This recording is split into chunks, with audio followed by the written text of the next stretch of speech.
When thinking of authors that YA librarians should be aware of, the first name to come to mind was the magnificently brilliant Neil Gaiman. With a rich career that has brought readers of all ages great pleasure, Gaiman's work should be highlighted for the teen audience. There are a few reasons why I feel Gaiman's work should be known by librarians and young adult or YA audiences. First, Gaiman combines magic and realism in his work in a way that will be appreciated by readers of YA fiction.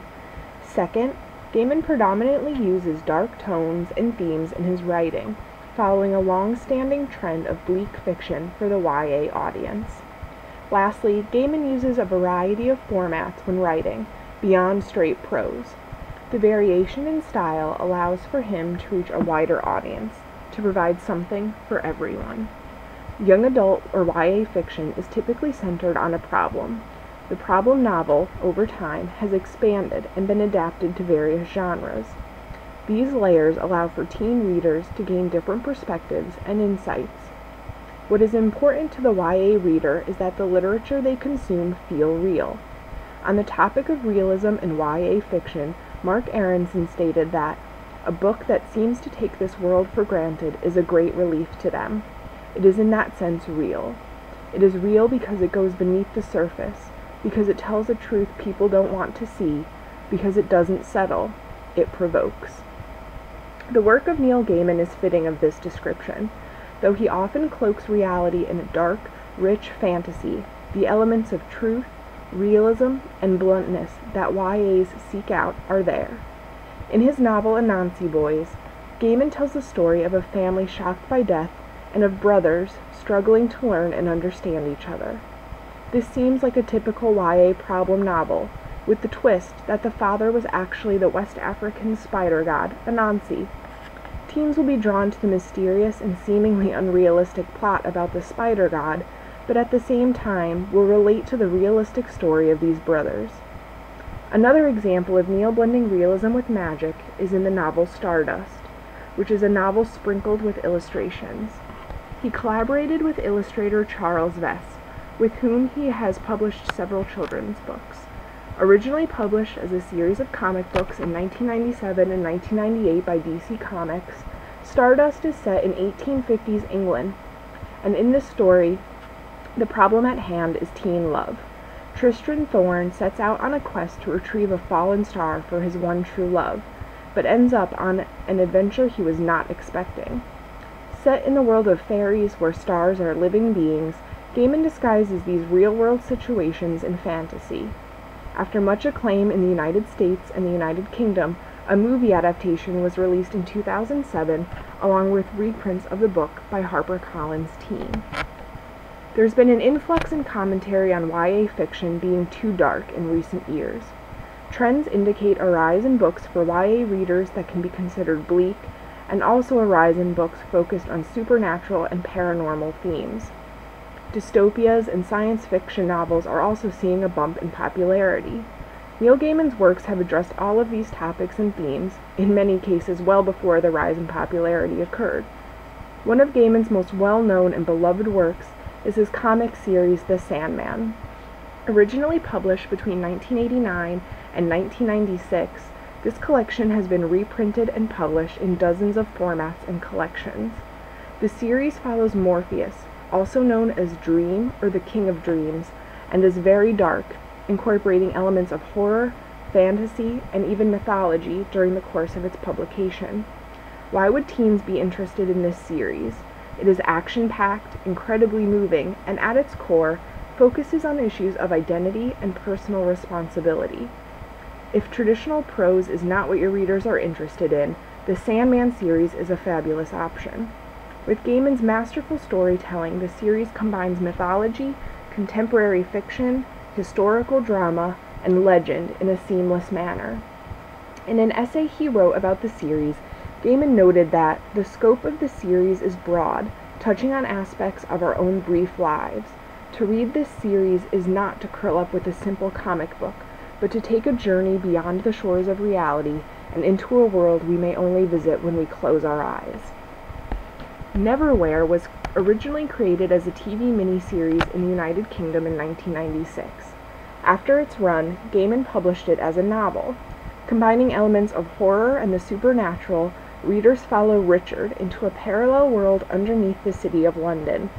The underworld Richard finds himself a part of is full of darkness, evil, and shadows. He struggles and fights to find a way back to reality. Teens will be drawn to the darkness and the quirky, witty writing by Gaiman. Online reviewers have even compared it to the British TV classic Doctor Who. Young adult reviewers on the website Teen Inc. noted that the characters of Neverwhere feel real, as though they are right there in your home with you as you read. Neverwhere could be used in discussions or book talks introducing the idea of dystopia, as it deals with a different version of the world we live in. There have been a few books that Gaiman has written that have been geared more towards children, but still get clustered with his young adult works. Briefly, I will mention that Coraline, which was made into a hit movie, and The Graveyard Book have very dark themes while focusing also on magic and fantasy. Teens may have been exposed to Gaiman's writing for children, and books like Coraline and The Graveyard Book could act as guides, slowly introducing them to some of his darker, more mature writings. Coraline and The Graveyard Book may be dark, but as children's books, they have a positive message about life and family, and of course, a happy ending. The last reason why I think YA readers and librarians need to include Gaiman's work in their collections is because of the variety he offers readers. Gaiman has published children's books, comics, graphic novels, short stories, anthologies, novels, poems, and more. He has written something for everyone. Teen readers are interested in literature beyond prose. As was mentioned earlier, the Sandman series is a great collection for someone interested in comics, but who may not be interested in superheroes. For someone who is interested in superheroes, but also interested in historical fiction, Gaiman wrote a comic series called 1602. In 1602, our favorite superheroes are transported back to Elizabethan England and facing a whole different set of problems to fight. If your readers are interested in poetry or essays, Adventures in the Dream Trade and Now We Are Sick are great options. Of course, there are his novels such as Stardust, Neverwhere, American Gods, and Anansi Boys that have received a large amount of acclaim and popularity.